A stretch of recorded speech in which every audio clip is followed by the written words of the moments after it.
Y bien, entonces para hablar de esta lectura de Néstor Pedro Sagüés, la interpretación constitucional, instrumento y límite del juez constitucional, pues abro los micrófonos para las personas que quieran participar.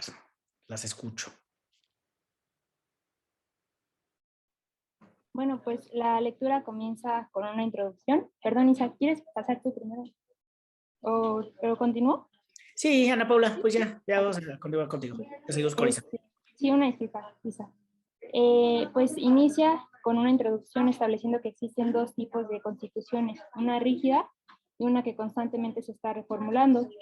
Esta reformulación o transformación que sufre la Constitución es en razón de que hay un intérprete de manera activa, no se trata de una interpretación exegética, sino hay una interpretación que toma en cuenta valores y que va pues, evaluando las exigencias sociales para adecuar el texto normativo y responder a esas exigencias.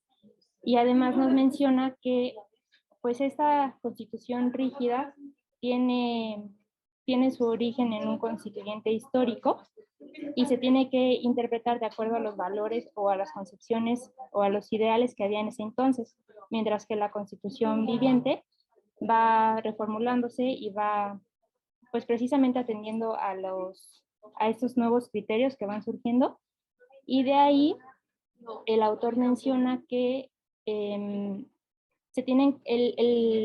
intérprete tiene que pues hacer valer criterios que van más allá de la Constitución, criterios materiales, criterios convencionales, para que no se quede únicamente en el cuerpo constitucional la interpretación, sino que vaya más allá y se brinde pues este alcance jurídico que proteja pues todos los derechos humanos contenidos en la Constitución y sus principios. Perfecto, Ana Paula. Bien, en términos generales, lo que nos comenta, ¿no? En esta introducción. Isabel, por favor, adelante. Sí, perdón, es que apagué mi cámara porque tuve fallas con el internet, profesor. Continuando con lo que dice mi compañera Ana Paula, algo que me llamó mucho la atención fue en el apartado número, bueno, no tiene el número 3, pero es como la parte 3 de la lectura, donde determinan las pautas para una interpretación funcional de la Constitución y hace una división como de, no lo denomino técnicas porque el autor no dice que son técnicas de interpretación, pero habla acerca como de cómo el juez tiene mecanismos para poder resolver distintas cuestiones constitucionales cuando se le presentan ciertos problemas. Y la que más como que presenta una serie de pasos es la parte de la interpretación creativa. Antes de esa está la interpretación práctica, que es el análisis que debe de hacer un juez como, no solamente como para tomar la decisión, como anteriormente en otra lectura habíamos visto, que se va a centrar también en la trascendencia que tendrá la decisión y no solamente a lo que pueda tener como de entre los particulares, porque hace como hincapié en la parte de que puede ser un precedente, como en el caso de Estados Unidos, para que otros jueces se inspiren en esa decisión. Y en el caso de la interpretación creativa, habla acerca de que puede ser que la norma constitucional presente dudas y es una norma distinta a la cual puede recurrirse, pero sin como transgredir los límites constitucionales.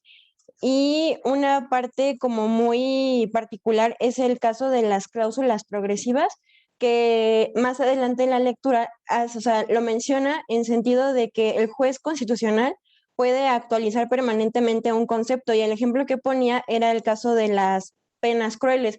A lo mejor en este siglo XXI una pena cruel sería es azotes y palos, como lo que viene en la Constitución aquí de México y en otros países, pero a lo mejor hace 200 años no era algo malo si una persona se comportaba mal y era castigado con penas corporales de ese tipo.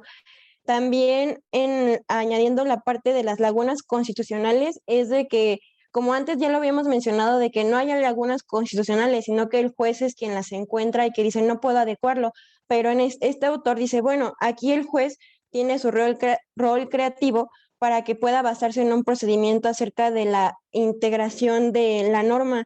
Y algo que es como muy importante que desarrolla la parte de cómo puede tener dos momentos de interpretación, pero en este caso es una cosa que se llama interpretación previsora, cuando un juez constitucional va a detectar que una norma constitucional va a decidir un caso, y el segundo paso es que se va a confrontar el producto de, o sea, lo que tiene de hecho con lo que está dentro, bueno, escrito, y ahí podrá, bueno, si podemos encuadrarlo de esta manera, podrá tener este camino, pero si no, habla de un test negativo y que se debe de iniciar como una tarea de confrontación y como una producción jurídica nueva e innovadora.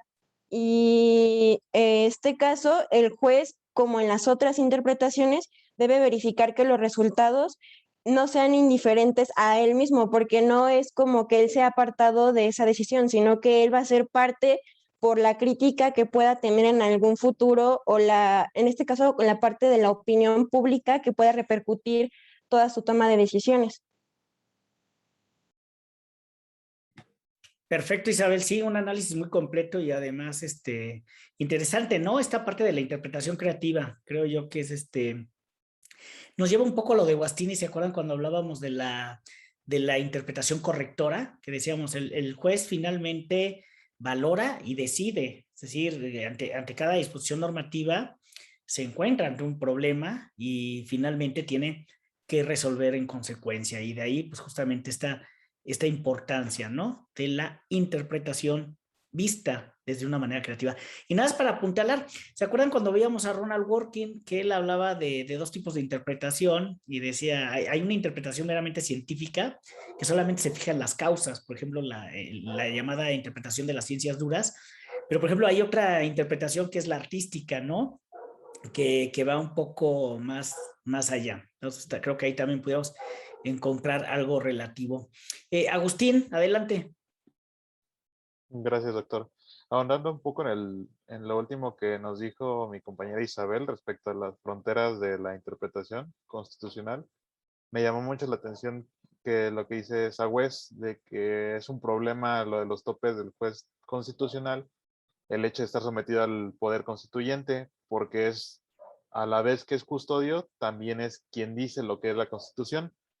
Pero yo creo que no es más bien un problema, más bien es un problema, pero necesario. Es algo que debe de constar en los jueces constitucionales, porque al fin y al cabo es una autoridad y como decían en última instancia, que es la Constitución, más vale que tengan topes para evitar este desborde que dice un poquito más adelante en medio de este capítulo, de su capítulo.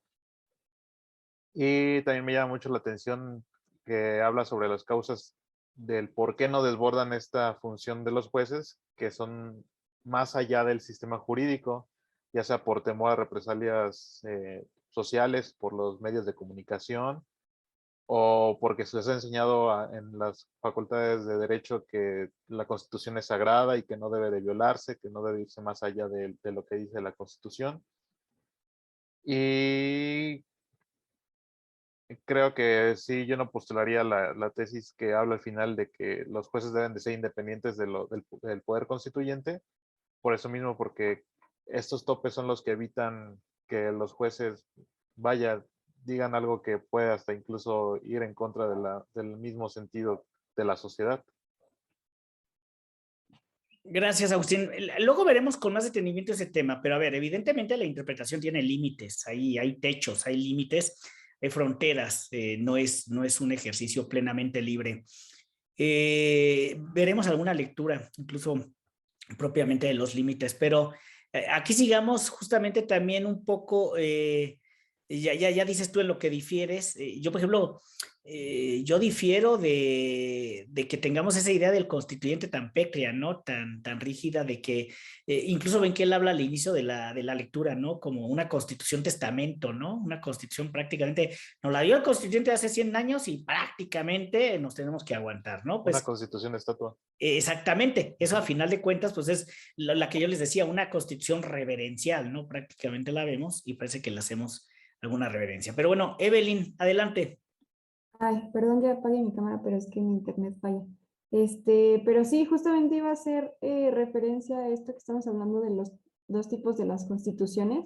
que prácticamente en la Constitución estatua le da como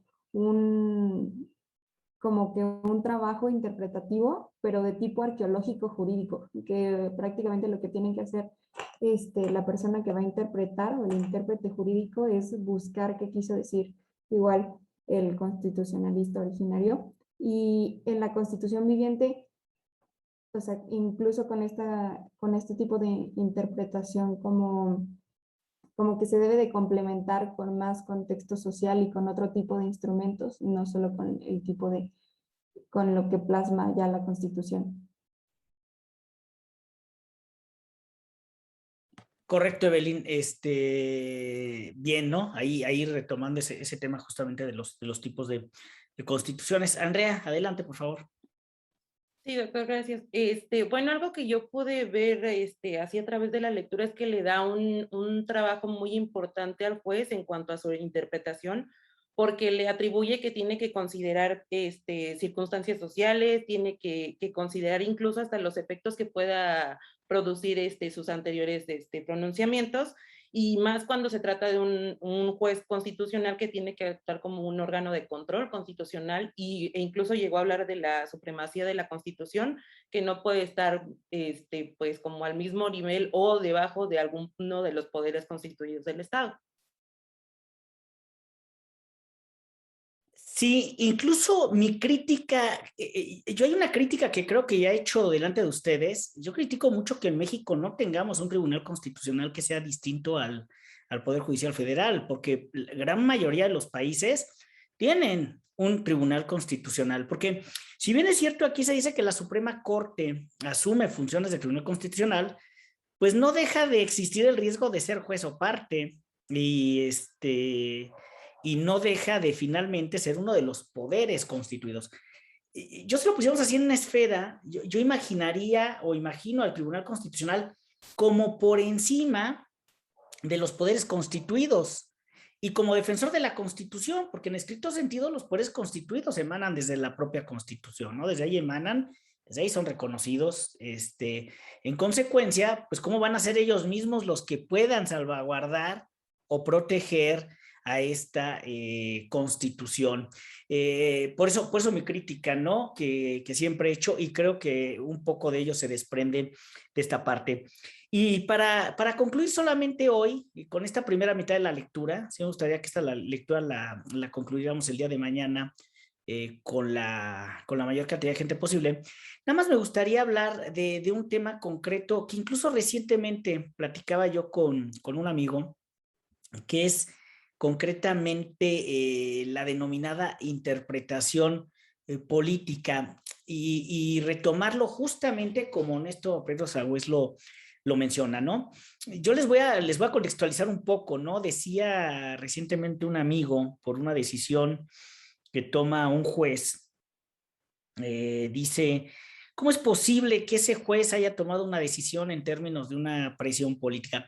Caso concreto el de Lozoya, que se va a una cena y después consideran que lo debe privar la libertad. Bueno, yo mi respuesta no fue concretamente en este caso, o sea, no me estaba refiriendo yo a este caso, pero yo mi explicación era de la siguiente manera. A ver, cuando nosotros hablamos de la teoría del poder soberano, es decir, emanado del pueblo, decimos que se deposita para su ejercicio en representantes. Y este poder es un poder político.